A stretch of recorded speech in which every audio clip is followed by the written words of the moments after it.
You are my husband, Len. I would never deceive you. 이야기는 세인트 메리 미드라는 가상의 영국 마을에서 시작을 하고요. 소설이 출간된 시기가 1930년이기 때문에 이 작품의 배경도 그쯤이지 않을까 싶습니다. 아무튼 이곳은 위치상으로는 런던에서 40km 정도 떨어진 자그마한 시골 마을이라는 설정인데, 작품에서 화자의 입장에 있는 인물은 레널드라는 이름의 목사가 되고요. 작중에서는 렌이라고 불리우고 있는 걸 알 수가 있습니다.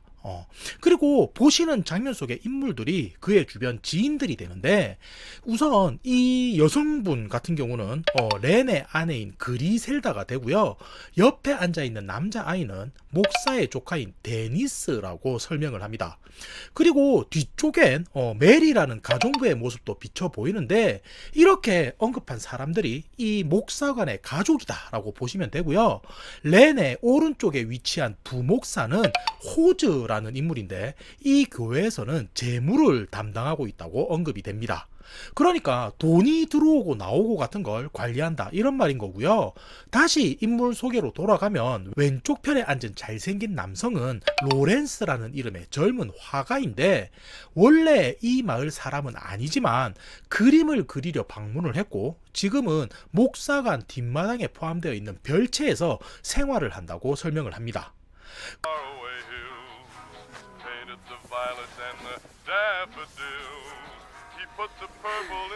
그리고 옆에 있는 할머니는 나이는 있으시지만 결혼을 하지 않았기 때문에 미스 마플이라고 불리우는 이웃이고요.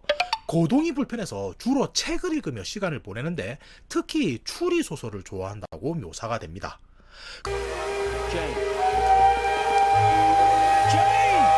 Beware my foolish heart. 그리고 이 작품에서 중요한 가족들이 또 하나 있는데, 이번에는 이 화면을 보셨으면 하고요. 가운데 보이는 이 남성은 프로도로우 대령이라고 불리우고 있는데, 이 마을에서는 판사직을 역임하며 상당한 영향력을 과시하는 인물이라고 묘사가 됩니다. This time you'll go to prison. Sir, you can't, sir! All right, Mom. Madam, sit down. 그리고 왼쪽은 그의 아내인 앤이고, 오른쪽은 딸인 레티스가 되는데, 설정상 앤은 후처이기 때문에 레티스와 사이가 좋지 않다고 묘사가 되고요. 딸 또한 사춘기의 영향인지는 몰라도 나이가 많은 아버지와 새엄마를 좋아하지 않는 듯 행동을 합니다. 그러니까 이 집안은 살짝 문제가 있다 이런 걸 알 수가 있고요. 이 집에도 외부에서 온 손님들이 있는데, 작중에선 프랑스 잡지사에서 영국의 시골집을 취재하기 위해 왔다고만 언급이 됩니다. Autumn is the next edition of our little journal. Ah, It would be all English country houses. I will send you a copy from Paris. I'll make a note of it. 자, 그리고 마지막으로 이 작품에서 나름 중요한 위치를 차지하는 인물들이 있는데, 화면에 보시는 두 여성분들이고요. 따로 명칭은 설명되지가 않지만 마을에서 발생하는 가십이라든지 소문 같은 걸 누구보다 빨리 알고 사람들에게 전하는 역할을 하고 있습니다. 그러니까 어찌 보면 정보통 역할일 수도 있다는 건데, 소문이라는 게 전부 사실만 전해지는 건 아니니까 그런 요소도 고려를 해야 하는 부분인 거죠. 아무튼 이렇게 대략적인 등장인물들을 소개해 드렸는데, 보시면 이 중에서도 제가 따로 표시를 한 인물이 있고 아닌 인물들이 있을 겁니다. 그래서 미리 말씀드리지만, 여기 표시된 사람들이 앞으로 벌어질 사건의 용의자다 라고 보시면 되고요. 그럼 누가 죽냐 한다면 이분! 아까 마을의 권력자라고 했던 프로도로우 대령이 되는데, 이야기는 그가 죽기 며칠 전으로 넘어가게 되는 거고요. 일요일 교회에서 어느 신도가 프로도로우 대령에게 무언가 이상하다는 말을 전하며 사건은 시작하게 됩니다. What? What? 그리고 그 내용은 자신이 교회에 기부한 금액보다 교회에서 모였다고 발표한 금액이 적었다는 것이었는데, 마을 사람들은 워낙에 금액 자체가 작았기 때문에 대수롭지 않다고 여기게 되지만, 프로도로우 대령만은 자신이 이 마을 판사면서 과거 정보국 출신의 장교라고 말을 하며 문제가 발생했는데 가만히 있을 수만은 없다고 말을 하더니, 주인공인 렌 목사에게 화요일 오후 6시 15분에 목사관에서 상담을 하자는 말을 전하게 됩니다. Tuesday, Vicarage, 6:15 sharp.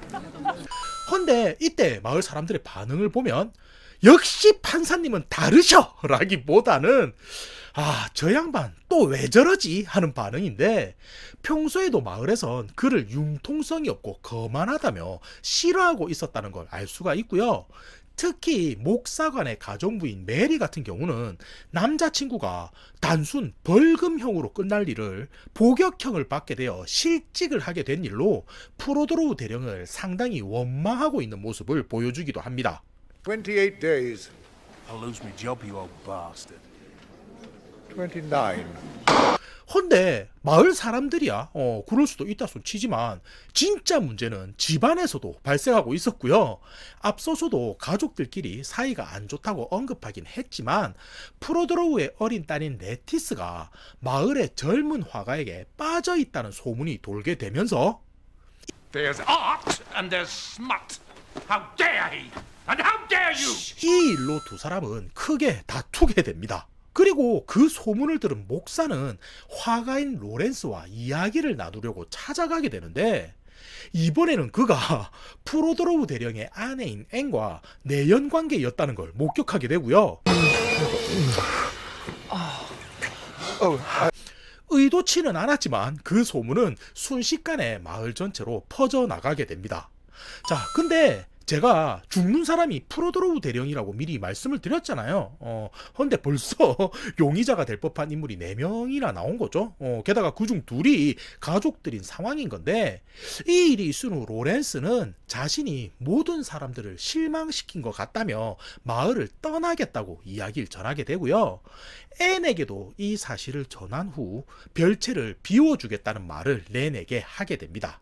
그리고 이야기는 화요일로 넘어가는데, 렌은 급한 연락을 받아 잠시 자리를 비우게 되고요. 그의 아내인 그리셀다 역시도 쇼핑을 한다며 런던으로 나섰기 때문에 목사관에는 모습을 보이지가 않습니다. 그리고 약속 시간이 되어서 6시 15분에 프리도로우 대령은 목사관으로 찾아오게 되는데, 이때 가정부인 메리는 목사님이 좀 늦을 것 같으니 서재에서 기다려달라며 프로도로우 대령을 안내하게 되고요. 얼마 후 로렌스 또한 목사님을 뵙겠다며 찾아온 모습을 보여주게 됩니다. 그리고 장면은 렌이 용무를 마치고 돌아온 시점으로 바뀌게 되는데, 이때 상황을 보면 로렌스가 황급히 목사관을 벗어나는 모습을 보여주고요. Did you want to see me again? Mr. Redding? 서재로 들어선 렌은 책상에 앉은 상태로 뒤통수에 총을 맞아 죽어있는 프로도로우 대령을 발견하게 됩니다. 자, 이렇게 해서 경찰이 출동한 후 사건에 대해 조사를 시작하게 되는데, 현장에는 6시 20분을 가리키며 고장난 시계가 놓여져 있었기 때문에 범인은 서재 뒤쪽 창을 통해 들어와선 뒤에서 총을 쏴 프로도로우 대령을 죽인 후 달아난 거고, 이때 충격으로 시계가 고장나 멈춘 거라는 추측을 하게 됩니다. 헌데 대략적인 시간과 방법에 대해선 알게 되었지만 범인과 동기는 명확하지가 않았고요. 가정부인 메리에게 당시 상황에 대해 물어보니 그녀는 프로도로우 대령이 서재에 들어간 후 얼마 지나지 않아 기침 소리 같은 게 들리긴 했지만 라디오를 크게 틀어놨기 때문인지 몰라도 총소리는 듣지 못했다는 말을 전해주게 됩니다. 그래서 경찰은 앞집에 사는 할머니를 찾아가 혹시 상황에 대해 아시는 게 있겠냐며 묻게 되는데, How's your hearing? It's excellent.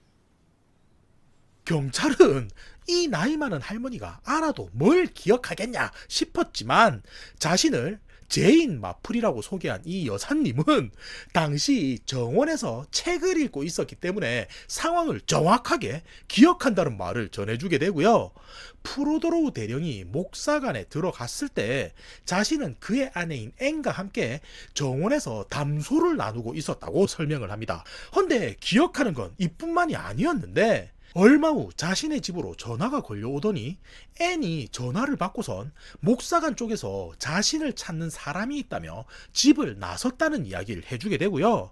이 화면처럼 마플은 자신의 집을 떠난 후 목사관까지 가는 앤의 뒷모습을 두 눈으로 똑똑히 봤다는 말을 전해주게 됩니다. 그리고 이후 앤의 모습은 서재로 들어서는가 싶더니 얼마 지나지 않아 다시 정원에 있는 별채로 향하는 걸 보게 되고요. 연달아 마을 쪽에서 걸어온 로렌스도 별채로 들어서는 걸 보게 됩니다. 그러니까 아까 상황 설명을 할 때 보면 프로도로우 대령이 목사관에 도착한 후 얼마 뒤에 로렌스도 목사관에 갔다 했는데 그 전에 별채에서 앤을 먼저 만났다는 말인 거고요. 마플은 어제 두 사람이 부적절한 관계란 소문을 미리 들었었기 때문에 별채에서 만난 두 사람은 이별에 대해 이야기를 나누겠구나라고 생각하게 됩니다. 헌데 상황 설명은 여기서 그치지 않고 더 이어지는데 6시 30분이 되었을 때 어디선가 총소리가 들렸다고 말을 하고요. 마플은 책을 읽다 말고 무슨 일인가 싶어 고개를 드니 마을 쪽에선 어느 프랑스 여인이 오고 있고 별채에선 로렌스와 앤이 동시에 밖으로 나오는 모습을 보게 됩니다. 그리고 서재 쪽에 위치한 숲에서도 어느 프랑스 남자가 걸어오는 모습을 봤다며 이야기를 마무리하게 되는데 경찰들은 마플의 증언을 듣고선 이후 로렌스가 잠시 밖에서 시간을 보낸 후 목사관으로 향했을 거라는 걸 알게 되고요. 그 전에 앤을 마주쳤기 때문에 목사관 서재에 프로도로우 대령이 있을 것도 로렌스는 알았겠구나 하고 여기게 됩니다. 헌데 경찰들이 사건을 수사한다는 말이 나오기가 무섭게 마을에는 앤과 로렌스가 불륜을 들켜서 프로도로우 대령을 죽인 게 아니냐는 소문이 퍼지기 시작하는데 Do you think it was a crime of passion? After all, Mrs. Proudhon, 이후 예상치 못하게도 로렌스가 먼저 경찰을 찾아와선 자신이 프로도로우 대령을 죽였다며 자수를 하게 됩니다. 그래서 경찰은 당신이 범인이라면 왜 그런 짓을 벌인 거냐라고 묻게 되는데 로렌스가 대답하길 목사님을 만나기 위해 서재로 들어갔을 때 프로도로우 대령이 대뜸 자신의 딸에게 접근하지 말라는 말을 전했다고 하고요. 이후 언쟁이 이어지게 되자 홧김에 로렌스는 자신이 가지고 있던 총으로 쏴서 죽이게 되었다는 말을 전하게 됩니다. 헌데 이 일이 있고 얼마 후 이번에는 앤 쪽에서 경찰을 찾아오게 되는데 자수한 로렌스가 진짜 범인이 아니고 자신이 범인이라고 말을 하더니 마플의 집에서 나선 후 곧장 서재로 가선 들고 있던 총으로 남편을 쏴 죽였다는 말을 전해주게 됩니다. 헌데 이들의 증언을 취합한 경찰들은 상황적으로 앞뒤가 맞지 않는다는 걸 알게 되는데 우선 로렌스 같은 경우는 자신이 서재에 들어가 프로도로우 대령을 죽인 게 6시 45분쯤이었다고 말을 했지만 시신의 상태를 부검한 의사의 소견으론 아무리 넉넉 잡아도 6시 20분에서 6시 40분 사이에 발생한 사건이지 6시 45분은 될 수가 없는 범행이었다는 걸 알았기 때문이고요. 앤 또한 가지고 있던 총으로 남편을 죽였다고 했지만 당시 마플이 보기엔 자신의 집 정원에서 서재까지 향하는 앤은 총을 숨길 만한 옷차림이 아니었다는 말을 하게 됩니다. 그리고 결정적으로 두 사람이 별채로 향한 후 30분의 총소리가 들릴 때까지도 앤과 로렌스가 나오지 않는 모습을 보았기 때문에 마플은 지금 앤이 거짓말을 한다라는 걸 알 수가 있는 건데 이에 경찰들이 상황을 계속 추궁하자 로렌스는 자신의 총이 별채에서 사라진 후 프로도로우 대령이 죽은 모습으로 발견이 되었기 때문에 앤이 저지른 일이라고 생각해 자신이 대신 자수를 했다고 말을 하고요. 앤 역시도 로렌스가 자수를 했다고 하니 자신이 한 일이라고 거짓말을 한 것이라 털어놓게 됩니다. 한마디로 두 사람이 서로를 보호하기 위해서 벌어진 해프닝이었다는 건데, 이후 경찰이 추가적으로 상황을 파악해보니 프로도로우 대령을 살해한 흉기는 로렌스의 권총에서 발사된 총알이 맞기는 하지만 별채는 누구나 드나들 수 있는 상황이었기 때문에 권총 또한 다른 이가 들어와서 가져간 것일 수도 있다는 거였고요. 6시 20분에 앤이 누군가와 전화를 받고 목사관에 서재로 간 것은 맞지만 창밖에서 고개만 빼꼼히 넣어봤기 때문에 안쪽 상황은 커다란 화분에 가려서 보이지가 않았다고 말을 하게 됩니다. It's the biggest aspidistra in the world. If the colonel was here at the desk, you wouldn't have seen him alive or dead. 자, 그러니까 지금까지의 상황을 요약해보면 누군가가 별채에 있는 로렌스의 권총을 훔친 다음 마프레 집에 있는 앤에게 전화를 걸어 목사관으로 오라고 했다는 건데, 앤은 서재 근처까지는 갔지만 안쪽까지는 들어가지 않았기 때문에 프로도로우가 죽은 모습은 보지 못했다는 말인 거고요. 이후 로렌스와 앤은 서로를 지켜주기 위해 범인이 아님에도 자수를 한 상황이라는 게 되는 겁니다. 그래서 이를 정리한 경찰은 일단 두 사람을 풀어준 후 사건에 대해 재조사를 하게 되는데, It's the clock. I happen to know Mrs. Clement put it a quarter of an hour fast on Sunday. 고장난 시계가 6시 20분을 가리키고 있었지만 평소 렌은 시계를 10여 분 땡겨놓는 습관이 있었다는 걸 알게 되고요. 실제적으로 총은 30분쯤에 발사된 게 맞지 않냐는 말도 나오게 됩니다. 자, 그러니까 이게 무슨 말이냐면 시계가 20분을 가리키고 있었지만 실제로는 10분을 당겨놓고 있었기 때문에 시간은 30분이었다는 말인 거고요. 마플이 정원에서 총소리를 들은 것도 30분이기 때문에 실제 프로도로우 대령의 사망 시간도 그때라는 말이 되는 거죠. 자, 그러면서 이후 수사를 통해 몇 가지 정황과 증거들이 추가가 되는데, 우선 목사인 렌에게는 아내를 잘 지켜보라는 경고 메시지가 날라오게 되고요. 물질적인 증거로는 서재 아래에서 앤의 반지가 떨어져 있는 것을 보게 되고, 창밖에서는 프랑스제 담배꽁초가 떨어져 있는 것을 발견하게 됩니다. 그래서 이 부분을 차례대로 풀어볼 텐데, 우선 경고 메시지부터 보면 목사의 아내인 그리셀다는 사건이 있던 날 아침에 런던으로 쇼핑을 간다곤 했지만 돌아올 때 아무것도 구매한 것이 없었고요. From London. Oh, yes, London. I couldn't find a thing I wanted. 이후 듣게 되는 정보로 이날은 열차 자체가 운행하지 않았다는 사실을 알게 됩니다. 한마디로 그리셀다는 남편에게 거짓말을 했다는 말인 건데, 이후 마플은 편지에 묻은 향수 냄새로 이 경고 메시지를 보낸 사람이 마을 주민 중 한 사람인 것을 알게 되고요. 이분이죠. 결국 알아낸 진실은 그리셀다가 마을 밖에서 어떤 남성과 만나는 걸 본 사람이 있고, 이를 전해 들은 또 다른 마을 주민이 목사에게 경고를 하기 위해 메시지를 보냈다는 걸 알게 됩니다. 그러니까 상황을 뒤집어서 생각해보면 그리셀다에게 말 못할 비밀이 있기는 하지만 사건 당시에는 다른 사람을 만나고 있었다는 건 사실이라는 거고요. 그렇기 때문에 용의선상에서는 제외가 됩니다. 그리고 다음은 책상 아래에서 발견된 앤의 반지인데, 이게 진짜라면 앤이 서재 안쪽으로 들어가지 않았다는 말이 거짓말이 되는 거고요. 마플은 이게 왜 있는 걸까 곰곰이 생각하다 화요일날 앤은 이런 반지 자체를 애초에 끼고 있지 않았다는 것을 떠올리게 됩니다. 그러니까 누군가가 몰래 이걸 집에서 가져와 앤을 범인으로 몰았다는 말이 되는 건데, 이게 가능한 사람은 평소 앤과 사이가 좋지 않았던 레티스가 되는 거였고요. 아버지인 프로도로우가 죽고 난 후 새엄마와 재산을 나누는 게 싫어서 모함을 했을 거란 걸 유추하게 됩니다. She wasn't wearing those earrings on the day of the murder. Wasn't she? Oh, Lettuce. It's me. 그러나 이후 사건이 있던 당시엔 레티스가 데니스와 함께 테니스를 치고 있었다는 게 확인이 되면서 Tennis with Dennis. 사건과는 연관이 없고 단순한 모함이라는 게 밝혀지게 됩니다. 그럼 이제 남은 건 서재 밖에서 발견된 프랑스제 담배뿐인데 이건 의외로 누가 관련되었을지 유추하는 게 단순했고요.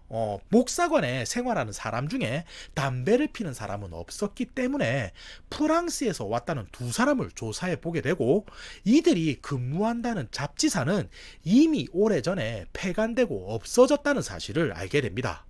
그래서 경찰들은 이들을 용의자로 보고 취조를 시작하는데 결국 알게 된 사실은 이 두 사람은 과거 전쟁에서 레지스탕스로 활동한 프랑스 쪽 군인이었다는 말을 전해주게 되고요. 프로도로우 대령은 과거 정보국 장교로 있으면서 동료들을 배신한 과거를 가지고 있다고 말을 하게 됩니다. That's the proof. Bank transfers, statements. 그러니까 자신의 지위를 이용해서 영국이 프랑스를 지원하는 금전적인 물자들을 도중에 빼돌렸다는 말인 건데 이때를 기억하고 있던 두 사람은 이후 복수를 위해서 접근했다는 말을 하는 거였고요. 실제로 사건이 있던 화요일 프로도로우 대령을 죽이기 위해 서재까지 간 것은 맞지만 들어서 보니 이미 그는 죽어 있었고 바닥에는 소음기가 달린 총만 떨어져 있었다는 말을 전해주게 됩니다. 그러니까 이 두 사람도 범인은 아니다 라고 주장을 하는 건데 여기서 보면 소음기가 달린 총이라는 게 언급이 되었기 때문에 이게 핵심적인 사건의 힌트가 되지 않을까 싶고요. 마플은 현장에서 총은 발견이 되지 않았기 때문에 누가 가져간 걸까를 고민하던 중 이때 또 다른 경찰로부터 부목사 호즈가 자살 시도를 했고 지금은 위태로운 상태라는 이야기를 듣게 됩니다. 그리고 현장에서는 프로도로우 대령의 필체로 그동안 호즈가 공금을 횡령했다는 메시지도 발견이 되는데 Note of conversation today regarding Ronald Hawes, curative St Mary Mead. Previous embezzlement of funds, it's all here. 이에 경찰들은 호즈가 그동안 교회 재물을 담당하며 재물을 착취하고 있었는데 프로도로우 대령이 대대적인 조사를 한다고 하니 호즈가 그를 죽인 후 자살을 한 것이라 여기게 되고요. 혹여나 그가 살아서 깨어난다면 사건에 대해 명확하게 알 수 있을 거라 생각하며 사건은 마무리하기로 결정하게 됩니다.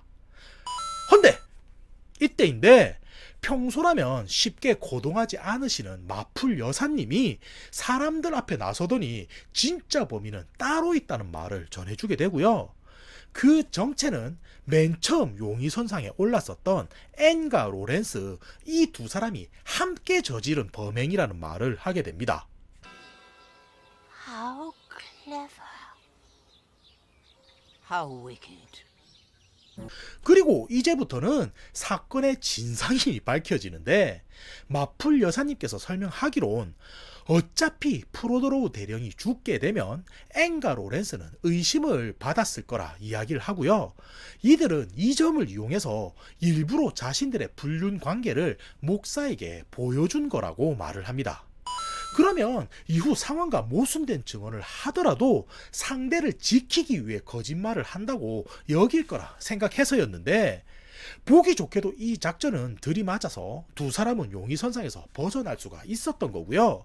이후 마을을 떠나서 완전 범죄를 계획한 두 사람은 그 사이 시간을 벌기 위해 호즈를 위독한 상태로 만든 거라고 이야기를 합니다.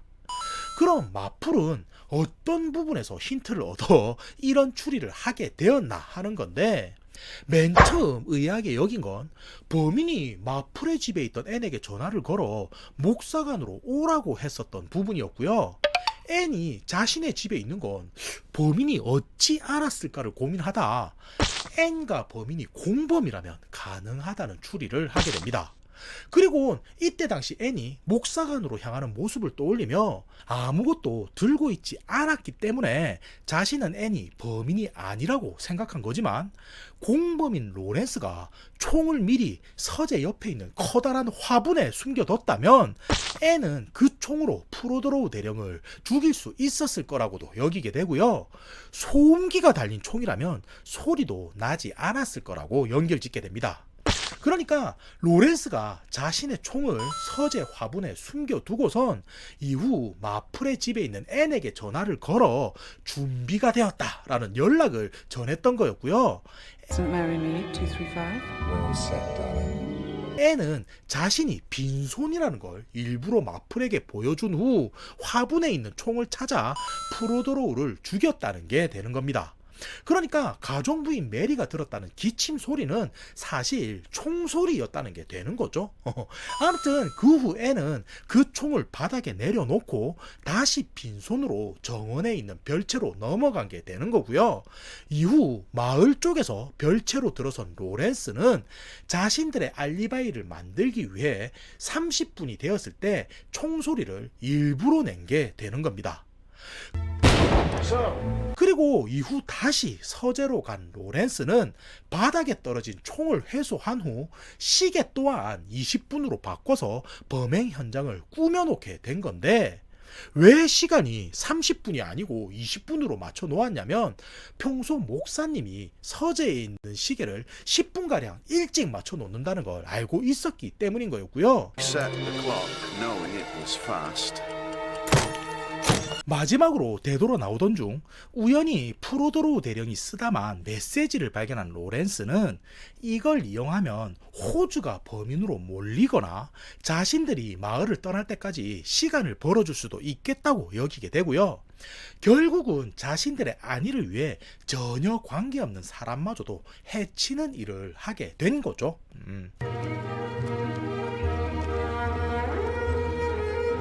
자, 이렇게 해서 모든 게 밝혀진 후 앤과 로렌스는 체포가 되는데, 마지막으로 앤은 마플에게 우리들이 어떤 실수를 했기에 연기를 한다는 걸 눈치챌 수 있었냐고 묻게 되고요. 이에 마플은 그때 당시 별채에서 나오는 앤과 로렌스를 떠올리며 당시의 상황을 비추어 보면 두 사람은 불륜인 게 들킨 후 헤어지기로 약속한 후일 텐데, 너무나도 태연하게 걸어 나오는 모습이 이별을 한다는 느낌이 전혀 없었다는 말을 전해주게 되고요. 내가 왜 아직 혼자인지 너는 모르겠지만 사랑하는 사람과의 이별은 그렇지 않다는 말을 전해주며 이야기는 마무리가 됩니다.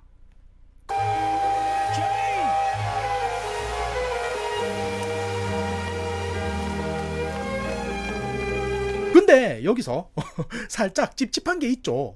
목사의 안에 글이 실다가 바람을 핀 것처럼 나오잖아요. 말 못할 비밀이 있다고 했었는데 사실 그건 그녀가 임신을 했기 때문인 거고요. 이때까지만 해도 정확한 게 아니었기 때문에 몰래 사촌인 산부인과 의사를 만났던 거라고 설명이 나옵니다. 자, 그러니까 해피엔딩인 거죠. 그럼 키스하는 장면으로 끝!